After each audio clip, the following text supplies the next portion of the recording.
tikulandireni kulikonse kumene mukuti unera matsano ndine Brian Banda kukulandirani mpulogalamu inanso sabata ino ya Times Exclusive amatipatsira maprogramuwa ndi Rainbow Pens. Wow, I think Capish looks amazing on the door. The electric blue cuts it for me. Come on, look at the tango, candy pink, burnt orange, ochre sweet lime. Do you like what you see? You can dream it and live it. Download your Rainbow app today and begin the magic of transforming your home into a fabulous space. Rainbow Paints. Peace of mind.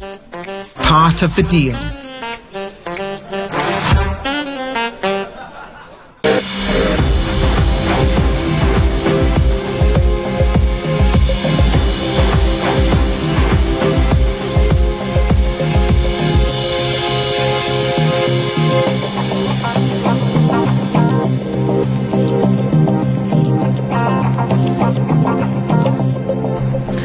Mlendo wanga mprogramu hii ndi Mayor wa mzinda wa Lilongwe, Her Worship Councillor Esther Amina Sagawa. Tikulandireni Mayor mwatilemekezo. Mkoyamba bwera bana? Oho. Mwenda muli bwanji? Indirundi bwino kani mwema. Tili bwinonso. Tsopano chidi cho panga ndale chidayamba bwanji? Chidu jandale chinamba titupa kanthawi. Tukhala ndi makolo with the background yanga ya makonda kwambiri panga za chinyamata. Okay. Tinoti ma youth ndena ndika organization kanga ndithu. Okay. Kamene timathandizira mapanga zinthu zosiyana. Kena kono namba nokumaziona kuti ntchito timene tikugwirayi mwina office ina yake tikhuzuka khala pandu kagwira. Okay. More especially kuti mabwera olinga passion kuti no mapangalite kwambiri ndi anthu providing ma solutions pa zinthu zina ndi zina. Kena kuti tatenti ambeni kuyesa ka counselor tione kuti tikhuza kupanga bwanji. Pamene tina nawo sankha 2019. Okay. As a counselor ku Chimutu ward. Okay. Then titaima nawo pa 2019 nono riya ambuya tikumera mtima. Zateka. So chidwicho chidalipo kuyambira mukukula? Chinalipo kwambiri ndikugira nthawi ina ndili ku nyumba ni mauza amayi kunena kuti amayi ndimafuna ndapanga nawo zandale ndananduzotiya zimenezo cannot do. Okay. Anduzotiya zimenezo chifukwa amaona kuti most of the times moyo wa munthu andale umakhala kuti basi it's for public. Ndanthu ambiri amataka makuona ukupanga zinthu zina basi they will always relate with the work that you're doing. Yeah. So zikuyenda bwanji? Kuyenda tikhoza kuti zenda ndithu of course mwapang'ono koma tikhoza noti zikuyenda chifukwa tikamati zikuyenda kwambiri that means chinthu chimene ukuchifunacho ndoti chikutheka pa pace imene ukuyiganizira. So with my position ngati mayor chimene ine ndikuchifuna kuti chichitike chikutheka koma pang'ono ndithu ndi I'm very sure koma kunena kuti zinthu zozitheka chifukwa it cannot be done overnight. Okay. So term iyi ndiye chingati kukhala counselor? Ndikoyamba 5 years yoyamba koma chifukwa cha masankho moja zinachitikira muja we had an extra 1 year. Okay. Ndi ndikoyamba ndoti mupanga 6 years. Tapanga 6 years. Okay. Koma ndakhala council ndoti pano pati tsiti mina 6 years. Okay. The first 2.5 years I was serving just as a councillor. Okay. The second 2.5 years I was serving as deputy mayor. Apa pano ndimene ndopanga serving. So makhalapo deputy mayor. Nakhalapo deputy mayor. Okay. Kumudzi ndikuti? Ineyo makolo amayi achoka kumachinga. Okay. Kuchale. Okay. Abambo kumangochi. Bambo anga kumangochi koma tabadwira Lilongwe takuliaso kulongomwe. Okay. So mungamati kumudzi ndikulilongwe basi? Kumudzi timapita kwa kusopa no kumachinga ndi kumangochi. Koma kuti ife kokhala nokuti kumene noma yanga ali ndikulilongwe. So inu nabali na Mulilongwe. Okay. So patano ndiye samiyezi chikhalire ni mayor. Zuyenda bwanji ndi mavuto anthu amene mukumana nawo? nzona ndipatha miyezi chikhalire ni meya ntchito tinayamba bwino ndithu koma mavuto oti ndambiri ndithu chifukwa mavuto ndonena kuti aliyense akuyembekezera kuona kusintha mwansangansanga kumene tikuyesetsa kuti tisinthe koma pali zinthu zina zokuti zikutenga nthawi ibe ndithu kuti zitheke kuti zisinthike. So mavuto ena ndi amenewo. Mavuto ena ndoni kuti no public perception sopano yakuti no kodi city kapena meya kwenika kugwira ntchito yanji kapena kuti city kwenika kubwera patipo ndi imene so iliso vuto ina lalikulu chifukwa pali zinthu zina zonena kuti timenekera tizithandizana ngati khonso ndi anthu amene akukhala mu mzinda kuti tizigwira ntchito limodzi pa zinthu zina koma nthawi zonse zimaoneka kuti anthu amayisira city kuti nazo ziziwenika kukhala city ndingope chitsanzo chokuti ife tipita takonza pamalo tasesa bwinobwino and then wina amabwera akutaya zinyalala zake umfunse yanga zinyalala kwa na akoza city zimenezo. So that's the kind of perception imene tukufuna kuti anthu asinthe kunena kuti ngati tukufuna kuti tione nzindu khale okongola waoneka bwino wina aliyense atengepo mbali tigwire ntchito limodzi ndi imene yeso si ntchito yaying'ono ni ntchito yayikulu chifukwa choti munthu usinthe zimatengeraso ndithu kutenga ubwera motani iweso wautengaso motani utenga uja koma we are trying our best komanso china chimene chili choti chikuvutivutanso kwambiri kuti anthu asinthe ndi perception yomweyo koma in the other way around yonena kuti no kunoko ku Malawi anthu ambiri makamaka mataxis sitimapanga mwandondomeko sitimapereka mwandondomeko ndiye pali mafiye ena amene ngati council imenekera izitolera and anthu samadziwa koma zimene zonse zinakhala kuti zikuchitika kwambiri kalekale koma chifukwa tisamadziwa pa nthawi imene anthu achati kuwadziwitsa amachona ngati ndi chinthu chanyuwani or else timathopiza taika information ija mu newspaper anthu samayipasa they don't give it an attention kuti tiwerenge tione kuti council ikuti chani koma tikamaza kumbutsira nona anthu ajama zakhanga takudaba pamene chinthu chija tinachiyika tinawuza ndithu koma nomwe kuti achiwerenge kuti achimvetsetse kuti kodi city council ikuti chani zimatani sizimatheka. So mavuto amene mukumana nawo ndi amene kuti information is apatsa but samaimvetsetsa penanso mwina mapezo zoti sanaone mwina. Ndiye what innovations zimene mukubweretsa tsopano meya wathu wampepala wanyuwani chifanda mukutaya kuti mapepa kumene muli Lilongwe amunena. Yeah, we are bringing in my innovations ambiri. What we are doing is mwina all along people are just seeing my mayors kuti angogwira ntchito zina mwina za council kuzongokonza mzinda chani komanso panopa we are also doing my promotions kwambiri of talents. We are promoting my talents kapena ma functions amene akuchitika mu Lilongwe. We want people to be active in the city and participating zinthu zambiri and most of the times I inform people kuti this weekend this is what is happening. We do a lineup of the activities that are happening or sometimes even the activities that I'm attending and to say this is what I am attending including my dance out makonda uvina kwambiri mugati including my dance ndekuti that's also an activity tukamphula nazomwezo mukanena kuti madance ndikuti nuyo mukusokonyeza komano kuti tiyayike ma activity muja kunena kuti it's part of the activities that kuma dance mumapita. I know what you are referring to. Yes, I cannot say no. Yes, I'm in my youthful age and stage, so there are some things that I do ngati neyo muntu, there are some things that I do ngati no office, and there are some things that I do as a parent and as a wife. So I cannot deny some of the things that I do. I accept command. That does not compromise my work. If I'm doing it for work or for public, I also post it. Come if it's mine, then I also have to keep it quite new. So much to publicize zochitika za mumzinda and people should take part into zimene zikuchitika. Komanso we are promoting talents anthu amene amapanga zosiyana zimene tinazoti kuti mzinda ukhale no live ndoti anthu azidziwa zimene zikuchitika and anthu azibwera zimene zikuti zikuchitika. I've had an experience where kumachitika function ina ku BICC. It was a family day and some madziwa pamene napanga post anthu amadabula so this was just happening in our city pamene zinthu zoti anthu amasawa kopita mwina weekend chandiana kuti no what kind of entertainment can we get ndiana wacha so those are the kind of things that we are also doing. So pambali pa making the city vibrant china ndi chani chimene mukupanga? Okay, my agenda is to make the city clean and green.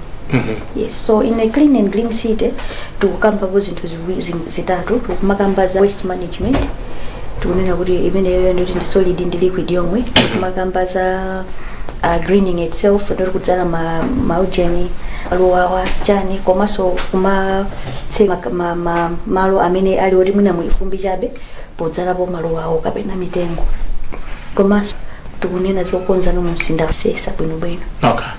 Then makambaza clean and green city, and under the clean and green city we have several challenges ngati mmene manena ya name and shame campaign. Okay. Yeah, so the name and shame we are saying kuti anthu nthawi zina timangoona ngati anthu amene akuyenda pasi aja ndamene amangoononga mumzinda muchayi.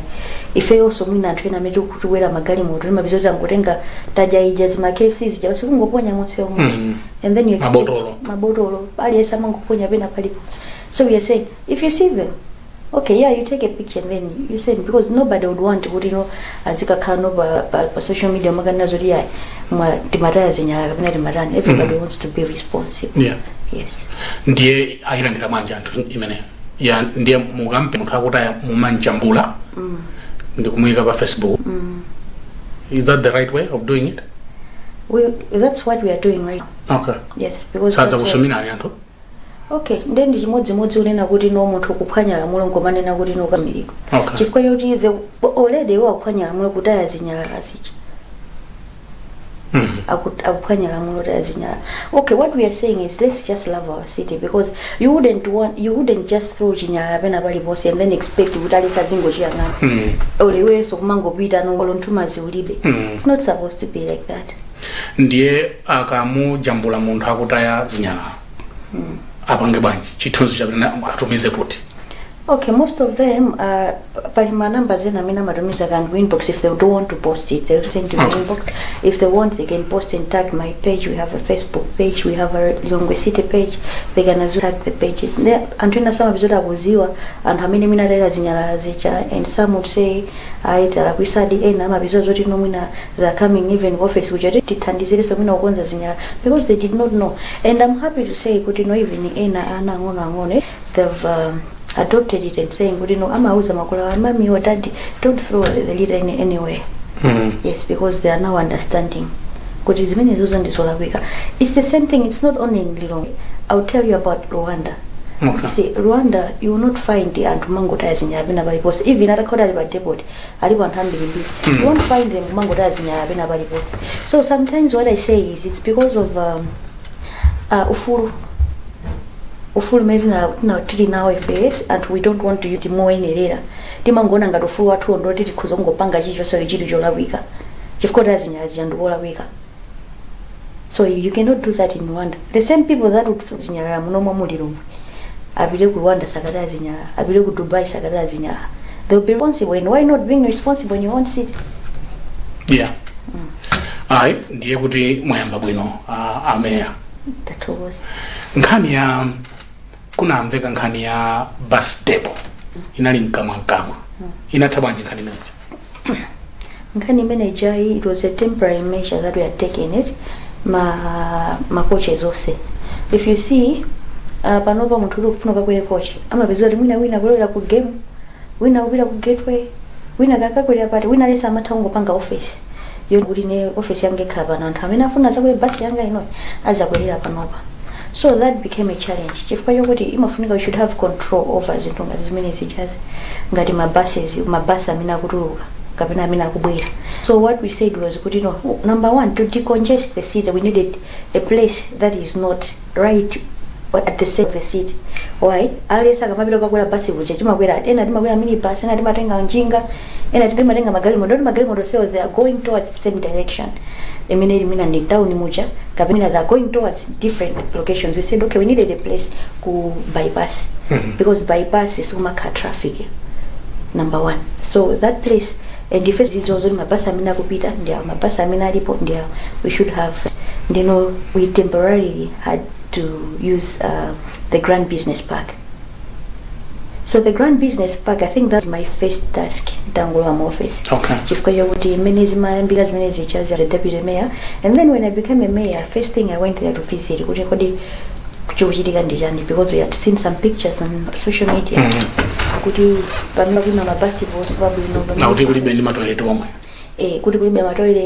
So I just had to go and see.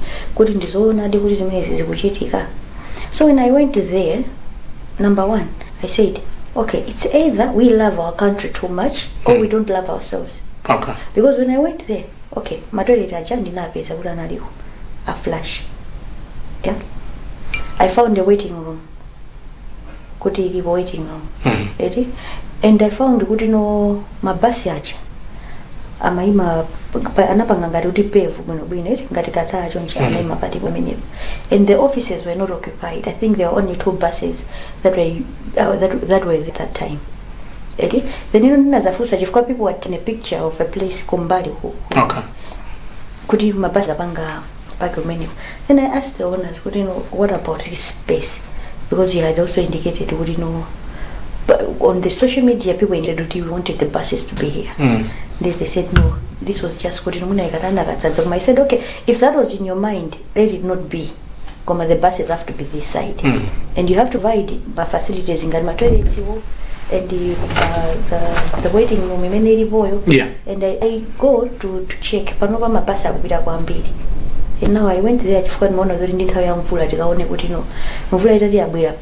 not going to be compromise if so I went there to check and also told them to do zinthu. So situation ili bwanji panopa? No, antuna ampo kuchipanga mabasi akupita inde. Okay. Mabasi palibe so kuima son town mabasi. Of course ena tsalira besa napiti komano ena ambiri ndaona tatani abira ko nditu. And nkwanda ntawira atatu. But zinthu zina zofuna kuti ngonjezera tiziponza. Mufuna muonjezera ngati chani? For example, now people are saying we need proper transportation from kumalo kujota katsika ina sinanga sama bwelo zatengedwa. Okay. Ena mwina azifuna kan taxi. Yeah. Ena mwina azifuna ma mini basi kuti azitengedwa from there kumapita no kumalo kumene wauta. Yeah. So zimene mukuzikonza. Yes. Nkhani ya malo anthu amadandaula kuti sizimayenda chilungamo. Nkhani ya malo Lilongwe. Mukuzitsata bwanji pakhala mali madandaulo ambiri. Yeah. Malo ndi chinthu chimodzi chimene wina isi amachilinga kuti nchofunikira pa Malawi. So everybody would want to have malo. And now with kuti anthu ambiri na institutions ambiri akubwera ku Lilongwe komanso timati urbanization. Yeah. Anthu ambiri akubwera mu Lilongwe muchakuzakhala. That means wina isi afuna malo ndeno demand is high. Komano supply yake malo kuti palibe okwani kweni. So people end up kuti akangona malo amangopita kangotenga without proper procedures. Anthu ambapita kangotenga without proper procedures. So pamene pamazabwerera mavuto nonena kuti okay kodi zamalo ziwenda bwanji because we have a master plan for the city and timaziwa kunena kuti apa pakubwera chipatala apa pazabwera manyumba apa pazadusa nsewu apa pazakhala zoti apa zakhala zoti. So when you're doing that you don't even know chifukwa yoti sikuziwa kuti kasite chifukwa you should also understand kuti mu Lilongwe muja landlord ndi atatu. Okay. Kuli Fair City, kuli Malawi Housing and kuli Ministry of Lands. Malawi Housing, Ministry of Lands and the City Council. Koma oseaja pakakhotipa lichola kuika chofunika kuti ka enforcement kakugumula kamene kuti zimakhala manja mwa city. It doesn't mean kuti nthawi zonse city ikakhotiya gumula malo ndoli ndi malo agenda city. Ena makhotinda housing ena lands. Okay. So zikumatheka bwanji kuti anthu akumanga malo olakwika ndiye muzidzalimbana kugumula anuwa namuli ndi mavuto amene wainuyo capacity kuti you have to demolish zinthu zomangamanga. Yeah, so now demolition comes in pawiri. It's either you have not adhered to my plans amene unapanga submit, because when you're building you're supposed to submit a plan. So you submit your plan koma ngopezo zoti ukamanga zosiyana ndi plan imene wapanga submit. So anthu ajamba kayendera chifukwa mapezo kuti munthu uja kumanga bwinobwino amatoma manga bwinobwino Yeah. komano inu kumaona ngati amanga zani zoyenerera pa nthawi yoti mukapange cheki inotsopano chifukwa imafika level yoti panopana munthu akatani akayera anthu aja kakapita kayendera nkuwapezo kuti tsono kuti izo zomumangidwazi ndizosiyana ndi zimene zili pa plani pachi nyumba imene yoyang'ana bwino yoyang'ana tsakuti yoyang'ana ndi kumazabwera no enforcement yogumula ija. That's number 1.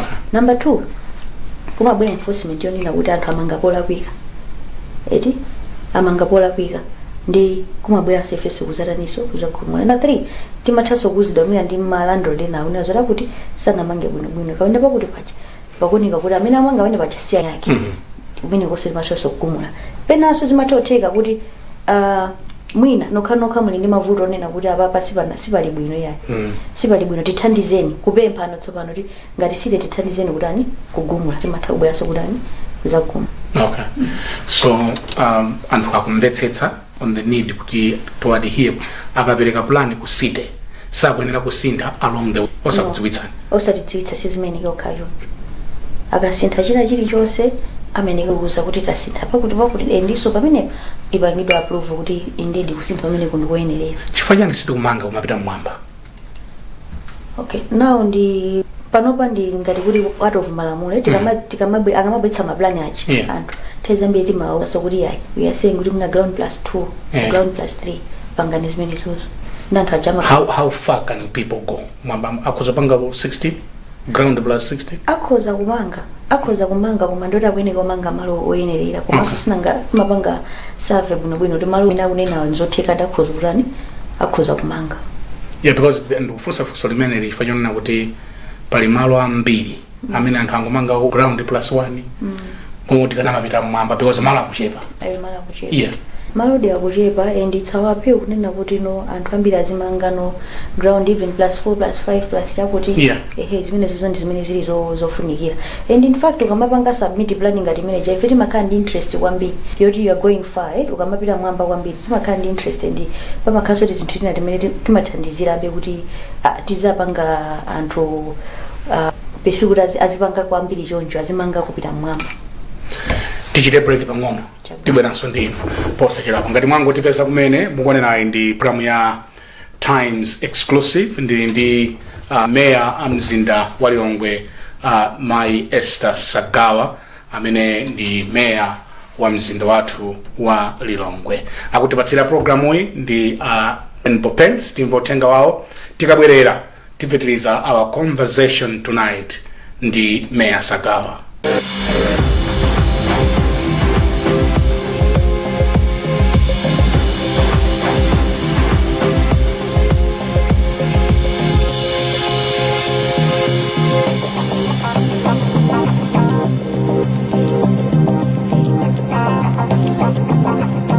Wow, I think Cape Beach looks amazing on the door.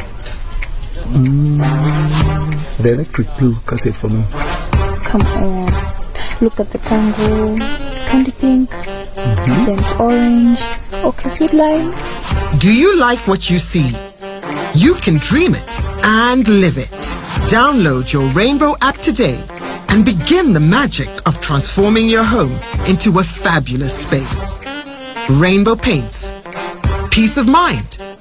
Part of the deal.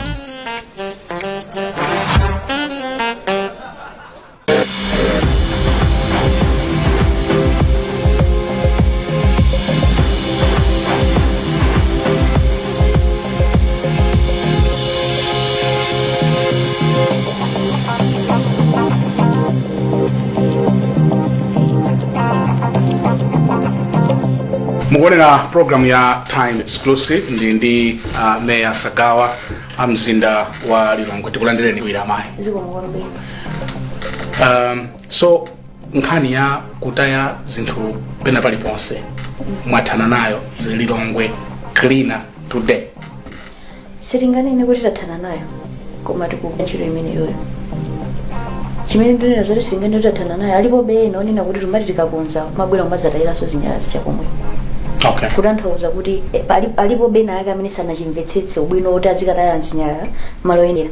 Okay, let me also mention about kutolera zinyalala ziluka m'manyumba chifukwa zinyalala zina zikumatayidwa m'manyumba mwina ngati maneighbors mwina ngotayira na mapampa zacha anthu angotayira pena paliponse koma tili ndi ngati kuti no ma private waste collectors amene amatithandizira kutolera zinyalala mu city muchi ndi ma private waste collectors aja amene zikatenga zinyalala zija kumene kuja ndikumakatayaso kuti kuntaya umene ife tili nawo koma ikakhala kuti no zinyalala sizikutoleredwa moyenerera m'manyumba muja ma private waste collectors aja zikumathandiziraso kuti no zinyalala zingomanga build up malo ena ake amene ali kuti mwina manyumba dosamaliza anthu amakangotaya muti menemo mipanda ina yoti mwina mwekalihosa amangotenga zinyalala zikataya muti menemo even in my drains muja amangotenga so zinyalala kataya menemo. So it's one thing that I learned from Zambia when I went to Zambia. So what they are doing is Lusaka City Council anapanga privatize even cleaning of the streets. Okay. Sama banganda the council here. Chief Koti, sometimes about bureaucracy. You know, in the offices when you want to buy something, that the whole procedure has to be followed. Kuyambira kugula taje, kabeno kagula jani, kuti zinthu zijazi. So when you give it to a private operator, ichina chicho say amene amapanga hando bwino kusesa mise mujajani. Koma despite kuti anapanga zimene zozo, I wouldn't also say kuti Zambia is cleaner today. Lusaka is cleaner today. Chifukwa zomwe zimene tunenazo kuti no zinyalala zimabwera mosiyana. Even panopa kuti ndi mmene mvula ikangoti yako, kuti zinyalala zakokoloka kumene zilipo zikangofika pena pake. Anthu somwe amatoka kuti ndosakwanira.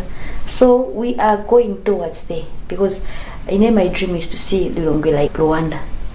The way Rwanda is, and most people say with the concept ya Rwanda inatingidwa soja umayo konku especially Lilongwe, and they implemented it, but still more I think it's all about mafula jamene tunena democracy emene nabwera democracy pena baga tusina zitenge mwabwino yayi panali nkhani ya madzi osakanikirana ndi zina bibi amene anthu amwe ku area 18 kuti nkhani meja ili bati anthu anachidwa compensate anthu sanapangidwe compensate and nkhani imene ili mu court. So I will not comment much on it. Yeah. Koma no, I think nkhani mu court. Koma what I would be able to say is kuti amati fecal sludge management before stingo tsuwa imapangidwa handle the city council. Yeah.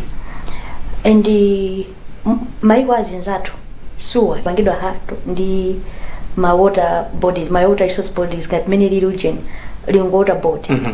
So panopa suwa ifeyo ngati kulongo kuchako it's under now Lilongwe water board. Okay. Yes. Now Lilongwe water board managing modzi suwa ndi madzi. Okay.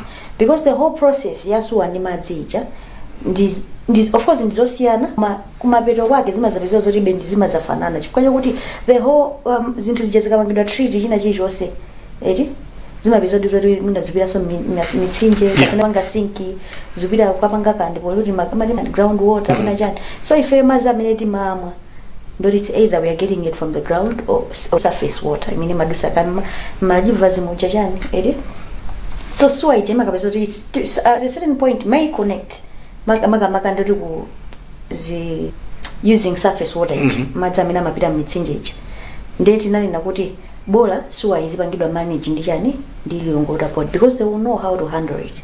And mapaipi akazitsozolera padutsa ya suwa padutsa chani ya madzi. It was just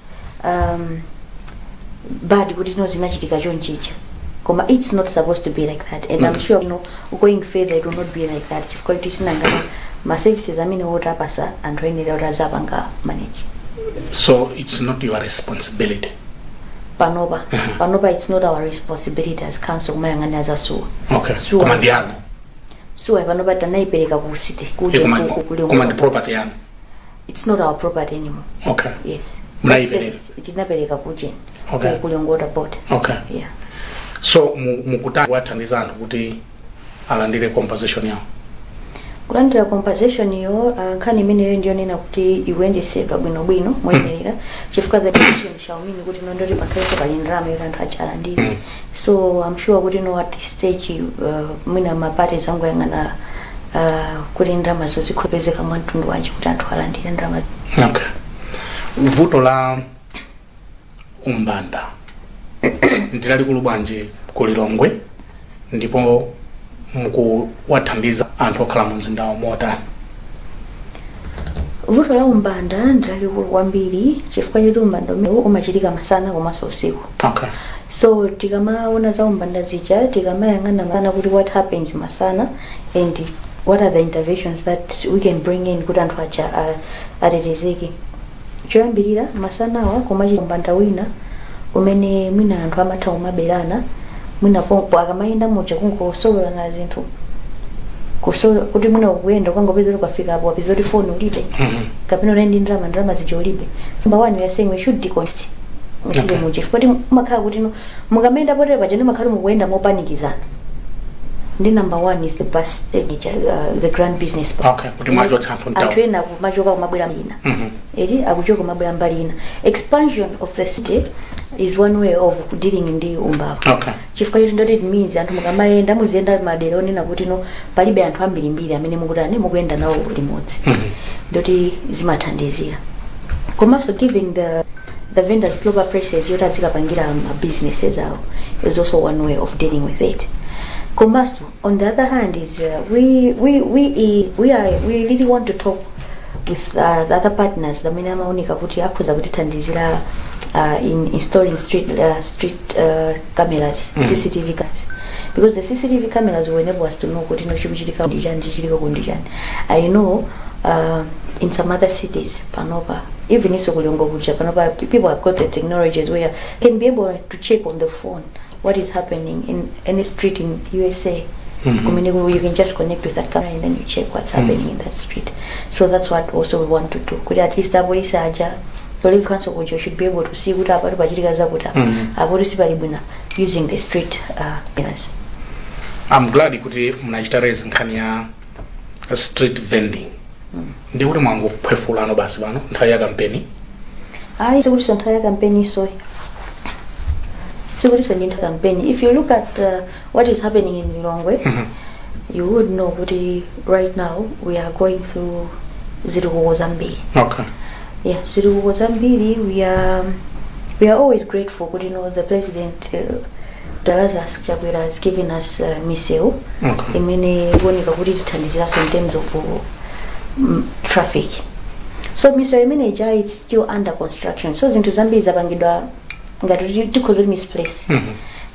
Mone even kudusa nditu tumapizo kuti pali ma diversion ena ndiena even kuchita ma business kumene ma shop ena kumene even ma interest yawo apangidwa disturb chifukwa cha ma business ya chifukwa cha ma misewu imene kumangidwa ichi.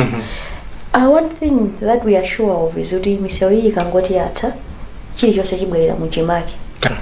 Ndepana kuzogulitsa menanga gulitsira. Not kugulitsa menanga gulitsira chifukwa so misewu musanga makapangemo ma business yo chifukwa chakuti pali mavuto ena amene akhoza kuda chifukwa ali misewu imene iliyo yokonzedwa. Chifukwa there are construction areas. Komano if you see if you follow kwambiri Mulongwe mujamo for example when tikumanga bridge bachi ukuku the other market ukapangidwa affect could be part of it, not palinga diversion, not antamarana madutsa. So where are those people? We are supposed to give them another space temporarily for them to do their businesses. Okay. Mukutira ndi umeyawo kapena tindi masanko 2025 muimira wa MP kapena mukhala council. Okay, mukati kukuda is another thing. Chifukwa kuti kukudira it's more of personal than the delivery of the service that is there. I always say kuti pali ma positions ena ndonena kuti they are there for you to serve. You are serving the people. Komanso umakhala ndi target kuti nene ndofuna kuti ndikamachoka baba ndizakhala chakuti chandalani ndachigwira ndapangaso chonchi. And it's everybody's dream kuti wina lesa makula. You cannot be a baby forever. Umayenda tu pang'ono. So I always believe baby steps. Because the first position you can get ngati politician ndi council ayo. Tachoka council uchi tafika deputy mayor tadusabe. Tachoka deputy mayor tabela mayor so tadutsabe. So yeah, come 2025 ineyo the office is not mine forever. Somebody will come. In my office or in Antrumajo Sankirwa. So somebody will come. Come on, what am I doing for that person to find it easy? is to set the ground bwino kuti no akamabwera azambire pati pamene popo inde izathu tipanga kuti ife tinapangako chakuti komayo akamabwera asazapeze kuti mofe kuja kuti koma ndendere ndi chinchito ayi azapeze kuti no koma munthu amene anali pano payo amaganiza za munthu wina chifeyo sinakha kuti anthu ena sanatiganizire mwina ntchito yathu bwezidwe ovuta funso langa loti 2025 muyimira ukhansala kapena MP 2025 izayima MP kuti kuchipala na fisi kuja andi chipala na fisi constituency kumachinga ayi kulilonga kulilonga konko ndi anyuwani mene ndi anyuwani pa demarcation ngati constituency yathu ndoti agawira about 5 pa 5 ali ayikulu wambiri okay ndi anyuwani ndi kumene kunalibe so njani mukayamba nokha ndi anyuwani tikamba mukayimira chipani cha Malawi Congress Party oko ni MCP ndiye zikuyenda bwa munapita kwa suya seko ku constituency kuti mapitako okay ku constituency mapitako timacheza so ndi anthu timakhala so pasi bwino okay kukambirana kuti zinthu zizaziyendesa motani so okay most of the times is service imene ndikunena yonena kuti when I'm going there of course ndanena kuti I'm Malawi Congress Party koma in a service delivery we don't choose who deliver the service to, we are delivering to everybody. Okay. Yeah, so because you have asked, that's why I'm saying as many those and zinthu ziwenda bwino siri masanka ziwenda bwino ziti kuko serious yako ziwenda bwino okay msindi ndi muhimi na MCP MCP yeah ziwenda bwino okay anthu akakuvotereni chifukwa chani anthu akavote chifukwa chokuti they would want to see a change in development in our constituency panopa ndi mene maconstituency our panga demarcation it means and a member of parliament to have a manageable size ya anthu yoti azatumikira number one, so it makes it easier for one to deliver. And also maybe you've heard kuti no pa many a president anakwezera Dr. Lazarus anakweza constituency development fund, so it means there are some other developments that can be done kugwitsa ntchito MP by level MP chifukwa choti that money is made available. Komanso china nchonena kuti no, you look at where you'd want to represent people and look at the things that they want. Kuda kufuna chani ndi chani, so you go there to see what people want: water, they want electricity, they want misero yabwino, they want good drainage systems, they want schools. So those are the things that I went there to see, and I see what director grade modzi nchiro ndantu wazikhoza kutheka. Ndi muona kuti muwina? Muwina? Ngati ochita ndale wachi mai ndi mavuto anje amene amayi amene amachita ndale amakumana nawo, and how are you dealing with them? Ngati ochita ndale wachi zimayi komanso ndikhoza kuti wachinyamata pamavuto ndamakhambiri.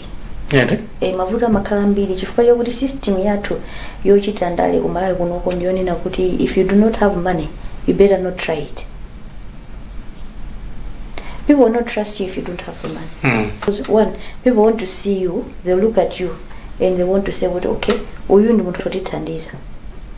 Understand? So muntu akhoza kutithandiza, so they will have their own description of muntu akhoza kutithandiza. Akhale ndi ndalama zake, how are you presenting yourself? That's number one. Number two, people want somebody that is very close to them. Nde mavuto amene amachitika amene amabondonena kuti no, one, ukakhala chinyamata nthawi zambiri mapito ndifuna ndikathandize koma ngati ulibe ndalama and you forget about it. Number two, kumakhala zinthu zina zonena zochiya competing ndi anthu onena kuti for example kuti muna you are competing muna ndi azibambo. Kupanga competing ndi azibambo ache, and then the message they give to the people yo mna mwina zimayi uje makhala message yosiyana ndi iwo mene alili kapena ndi mene we ulili.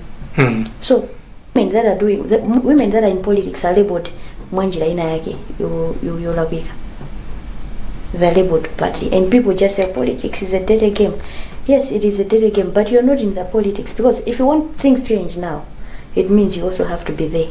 You have to be in that game and see. If it's a dirty game, then who do we leave it for? And then we are saying youth have to be given space. We should be given space. It means you have to be there to bring the change that we want. So you are there, we should get that change, and then you meet. Okay, I thank God because I'm strong. You are a strong woman. Yes. Oh, makumana nazo? Yeah, I think so. Yeah. Chimene china mona kumana na jina kukumudisa kwambiri kuti nkazi yambira njizi. Nchani? I remember one time I was attacked Kalimoranga uphwanyiro. Zandale zomwezi? Kalimoranga naphwanyiro komano kuti no I do it. So no, ababa, I cannot go back. I just have to move on. Zaumeya zomwezi zina? Zina basi Kalimoranga uphwanyiro Zandale. Zandale? And even also to the kwapanga, you know, okay, zomwezi zimene pano pa dziko linangokhala kuti linasanduka loti aliyesama ngofuna kuti chimene wakamba yeyo alisa chimvere komanso chikhala kuti it's attracting anthu ndi alisa mathongo nazoona zabodza and people just get it. Yeah, so that creates also chaos. Nana mupekera mabodza? I also to kundipekera za mabodza. There was a time I wanted to give an example. Kuti no, there was a time imene tandizira kuti anthu alandire chimanga. Kulandira chimanga. So kulandira chimanga kuja it means everybody. It's no, you're not selecting. It komano iwe. So ngabereke kwa MC woka muntu, kwa MCB woka. No, it doesn't. It's not like that even. Panopa tikamapereka zinthu zikamaidwa zijaboma limanalo lugawa kwa anthu. Silimagawa chipani, imagawa kwa anthu. Yeah. Yes. So tukupamine kuti njani anthu ena sana lembetse chifukwa there's targeted people that are supposed to receive. Yeah. Inde makhala ndi criteria kuti mwina amene ali okalamba, mwina amene ali amaya masiye zotirozi. And then mabizuri kubwera anthu ena kuti sawenikira utani kulandira. When you tell them you are not supposed to receive, people will not take it right because it's food. So kuna izinto zambiri inuso munamva so mwinaso mazimalengeza kunali kwina kuti mpana anthu amapizo zoti track your sage anthu angotsitsa sana bekoso kunali kwina machitika zinthu that was last year. This many years this amazing napangitsa so kachiwiri I think amene kanali kwa game lanaphwanyidwa then kachiwiri so unaiso kodi inoyo muli babanja muli ndiana mwina inakuzongona ngati ndinu mbeta ineyo ndili babanja ndiso ndi ana awiri and yanga winayo ali ndi zaka 5 in a few days azikwanisa 6 ina ali ndi zaka 3 yeah ndili babanja ndithu amuna anu ndasagawawo amunanga ndasagawawo okay ine amni Salim ni Salim yes okay titatha kukambira zonse nthawi yatithera ndimafuna muyang'ane kamera iyo ndi uthenga wanyu umene mungasire akuzokhala anthu akukonstituency akuzokhala nzika za ku Lilongwe. What would be your parting shot madzulo? Titatha kukambira nazonse choyambirira ndi uthenga upita kwa anthu amene amakhala ku Lilongwe kunena kuti Lilongwe ndi wathu, ndi wa inu, ndi wa ine, ndi wathu onse kuti zinthu ziyende bwino malingana ndi misewu imene zintatu Dr. Lazarus Chakwera kutipangira kuti zinthu ziyende bwino zikuyenekera inu ndi ine ndi konsolo yanu tigwirane manja kuonetsetsa kuti siri kutaya zinthu pena pali ponse komanso kuonetsetsa kunena kuti tikhala ukhondo ingakhale makomo mwathu tiyeniso tikhale adindo pena pali ponse pamene tiyenda pamene tili mu mzinda wa Lilongwe tikakhale participative pa zinthu zimene zikuchitika mu mzinda wathu and tizidziwa kuti chimene chikuchitika mu mzinda wathu ndi chani. Ndilinawo uthenga upita constituency kumene kuli ku Chipalana Fisi kunena kuti nthawi imene tingakonze zinthu kapena kusankha moyenera ni nthawi yake inoyi koma tikumbukire kunena kuti pamene tikusankha tisapange za violence ina iliyonse tikhala anthu ololerana ogwirizana komanso ofuna chinthu chimodzi choti chizatithandize patsogolo that is chitukuko. Councillor Esther Amina Sagawa meya wa mzinda wa Lilongwe ndikuyamikeni kwambiri chifukwa chobwera. Pamene panso ndiye pamapeto program yathu dzulo wano imene timacheza ndi meya a mzinda wa Lilongwe worship Mayor Sagawa. Ndine Brian Manda maloma ife tonse kuno ku Times headquarters ku Blantyre madzulo ano tingoti makoma nonse and goodbye.